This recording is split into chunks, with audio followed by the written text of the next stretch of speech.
We have Double D safety Donovin Darius on the phone. Donovan, thanks for taking time to come on the show. Really appreciate it. No problem. Thank you for having me. So, Donovan, when you were with the Jags, you were known as, the enforcer in the secondary. If there was a receiver coming over the middle, they got hit.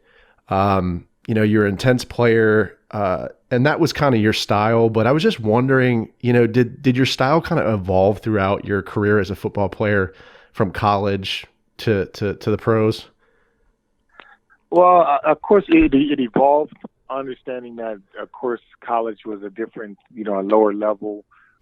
Guys on the league level were definitely faster, more elusive, and so, you had to change, some of the angles and, some of the hitting styles that you have. But for the most part, my mentality was always to be a tone setter. Nowadays, if I play in the league nowadays, I'll probably be playing for free because the effects of the hits, you can't really hit anyone. Nowadays, especially imposing anybody that's exposed. And so, again, back then it was a different league. Right now it's just a different league. But yes, I do believe that my game did evolve every year. I've always tried to work. I would always, during the off season, look and see, what was the good plays that I had, and then also what were the not so good plays that I had, and then I would set up my off season to see how can I improve in those areas. Yeah, I mean, there were so many great safeties that played in the NFL. Ronnie Lott, Steve Atwater. I mean, the list can go on. I was just kind of interested. Who were some of your idols? Growing up playing football. I mean, you named them. Ronnie Lott. Definitely Ronnie Lott, Steve Atwater. Duncan Smith. All those guys. I mean, I used to watch before every college game. Our college games on Saturday. The Friday before we would go, we poured down to the facility for our pre-game check-in and everything to get ready for our Friday night walkthrough and Saturday game. I would always watch this tape called Thunder and Destruction, and what it basically talked about and featured on there was Ronnie Lott, Steve Atwater, and what was featured on there and what I paid attention to was what they talked about, the mental part of the game. The part of the game beyond just the hitting. How you can impose your will on your opponent just by studying and understanding the game, understanding the tendencies, understanding where you need to be at the right time. And so again, I gained a whole lot from watching those guys. I grew up a Philadelphia Eagle fan. Wes Hopkins and those guys.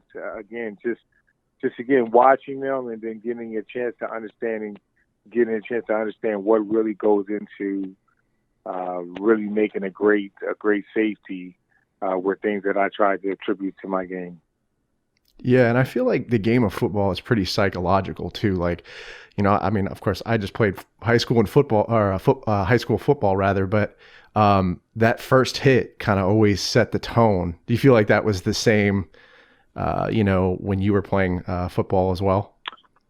Most definitely. I think, definitely having the tone setter, the Dick Duran, who was the defense coordinator who drafted me, said they brought me here because I will bring violence to the secondary.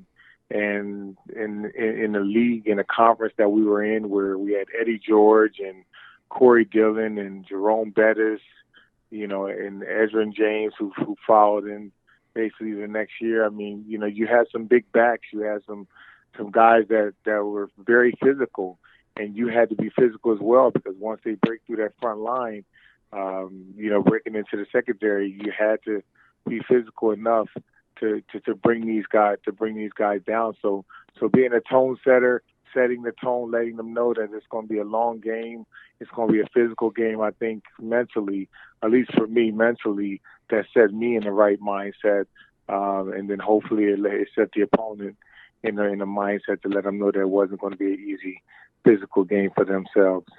Yeah, I noticed you mentioned Jerome Bettis, and that's going to segue into my next question. I mean, I remember just so many great hits that you had in games, and one that really stood out to me was during your rookie season against the Steelers. You went up against the bus, Jerome Bettis, and you took him head on, you hit him, and you just stopped him right in his track. And he's just a massive guy. So I just wanted to kind of ask you, what was, or who was rather the most difficult player to tackle in the NFL? Well, like you mentioned, I mean, Jerome Bettis, I mean, he was very sneaky. He was a big guy, 200, 60 something pounds, 6'2", but he had feet as a 5'10", 210 guy. And so he was always one of the toughest ones because, it wasn't just a guy that was just a battering ram. You had to bring your A game. You had to, come to balance. You had to basically understand your proper angles, alignment, assignment, technique, running, pass responsibilities, and finish, the right way. And so I would say Jerome Bettis, I told him at his Hall of Fame party, when he got inducted, I said, thank you for bringing out the best in me, because, his style of play and what he brought to the game definitely did that. Yeah, I mean, that's great. I mean, I noticed even, after watching that play, you guys had some words, after that hit. And I was always wondering, I was like, what are they saying to each other? Like, what I was saying, was not today, not to, that was, either, not today, or if it's at our house, this is my house, this is my house. I mean, it's just sort of trash talking, trying to a protection of the defense and protecting of, what you overall stand for as a team. That's awesome. I was watching your highlight reel, Donovan, and there was a game against Green Bay. I forget what year it was, but there was a Green Bay offensive lineman that was trying to get to the second level, and he encountered you. You took him head on, and you knocked him right on his butt. I mean, that had to be satisfying. Well, it is, and it was satisfying. The fact of the matter that, you go back to high school, and you look at high school playing, majority of the big guys are the guys that take control. If you got size, you got control. But in this league and at this level, because of the expertise, because of the experience, because of the professionalism and all that, it allows you to take the advantage, and it allows you to impose hits on guys twice and three times your size, and it allows you to send a message. And that, more than anything, whether it was the hits, whether it was the interceptions, whether it was the tackles, I wanted to send a message, and that message was that it's going to be a long day, that they came to the wrong house today. They better bring their pail today, because it's going to be a long day at work today. Yeah. And I mean, you definitely played with a lot of heart, man. So, you were a workhorse on the Jags defense. You were all over the field during a game. You also fought your fair share of injuries. What would a typical, Monday following a game look like in terms of recovery? Oh, man. Well, people ask me nowadays, they say, Donovan, hey, do you miss playing football? I said, well, guess what? My Mondays, I feel a lot better on these days because I don't have to worry about being sore. One of the things that we would always do, before the game, not everybody, but I know for me, is we used to call it the T train line. It was Toradol. It was basically an anti-inflammatory drug that you take, to stop the pain. So I used to get that before games, just because I knew that the games would be gruesome, the games would be painful, and I would feel it. I would wind up feeling it the next day. And so those Mondays would be be full of being sore. Your neck, your back, your shoulders, your hips. I mean, you name it. It was the ice tub, the cold tub, the stimulation machine, whatever it took to recover. And you start to learn that. You start to learn that that's part of being a professional. That's part of being, for guys coming in. That's what we've always wanted to teach them, especially when I work for the NFL and work with the rookies. before they came into the league, letting them know that this is now a business. This is no longer just a game. This is not boys and men. You are in the men's league now, and you must perform that way. Yep, totally agree. So I want to, you had 9 seasons as a Jaguar. Obviously, a lot of great moments, but I just wanted to kind of pick your brain and find out what was your most memorable moment as a Jaguar. What was my what moment? What kind of moment? Your most memorable. You know what? I would say probably one of the most memorable moments for me was 2001. I played against Pittsburgh the first game of the year, and in that game, I fractured my hip bone in that game and had no idea that I fractured my hip bone, but I kept playing in the game. And after the game, we did the X-ray and found out that I fractured my hip bone. And so, we all know 1 week later, September 11th happened. So I wound up missing 5 games that year. But the preparation of rehabbing, of coming back with the staff and coming back with 10 games left, was, with actually 12 games left, was one of those things where I made first alternate on the Pro Bowl that year after only playing 10 games that year after missing all that time of rehab. So it was a credit to the rehab staff. It was a credit to the preparation of, coming back, and then also to be accolated because, again, the Pro Bowl was voted on by the players. So to me, that meant that they saw something in me that they thought I was one of the best, even though I only played 10 games. Yeah, I mean, the will to play through that. I mean, it's kind of crazy how you didn't even realize you had a fractured hip bone in that game. I just knew something was hurting, and I just thought it was normal.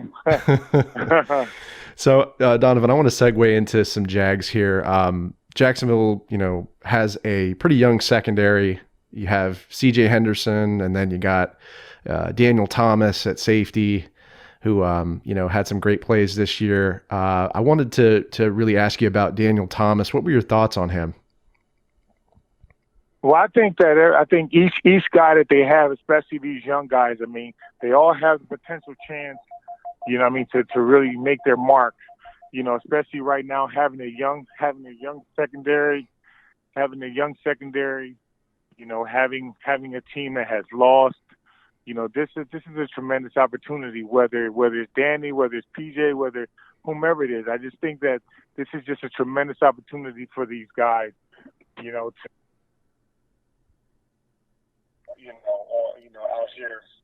out there this year, especially after with the new head coach, and a new system. And so I think having a new coach, new system, is going to give these guys an opportunity to really, hopefully, bring out the best of them. Yeah, agreed. So, Donovan, I noticed you do a lot of motivational, speaking. How did you get into that? What kind of inspired you to do it? Say that last part again. Sure. I'm sorry. I'm in the midst of transitioning into my car, so you got that whole Bluetooth thing, trying to put down a garage, and all that stuff. Yeah, no worries. I'll repeat. Regular life never continues. Yeah. I was just saying, I noticed you do a lot of motivational speaking, and I was just wondering what inspired you to get into that. I think a lot of it just happened to deal with my, just kind of the way I feel about people. I grew up, in a family. I grew up in a family of 5 people. 5 of us. With my mother. There and everything that she sacrificed. Just being able to know that things come out of negative situations. And my mom did the best job that she could to raise us. I always look at things, as people as the underdogs, and as people as the underdogs, they need some positive encouragement.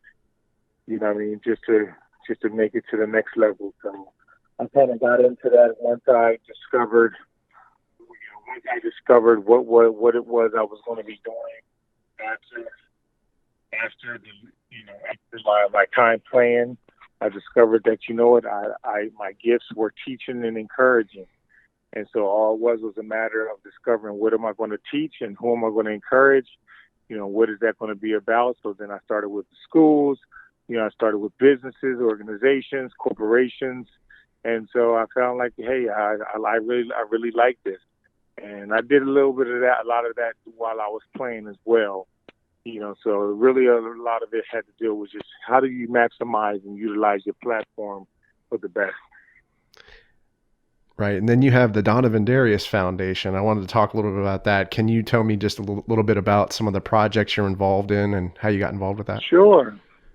The foundation came out of, again, I started the sports organization, which dealt with a lot of camps and clinics, the Donovan Darius Next Level Training. That dealt with a lot of sports clinics and camps for all different types of sports. And I said that's one check of the box. I said the other check of the box is the community. How can we serve the well?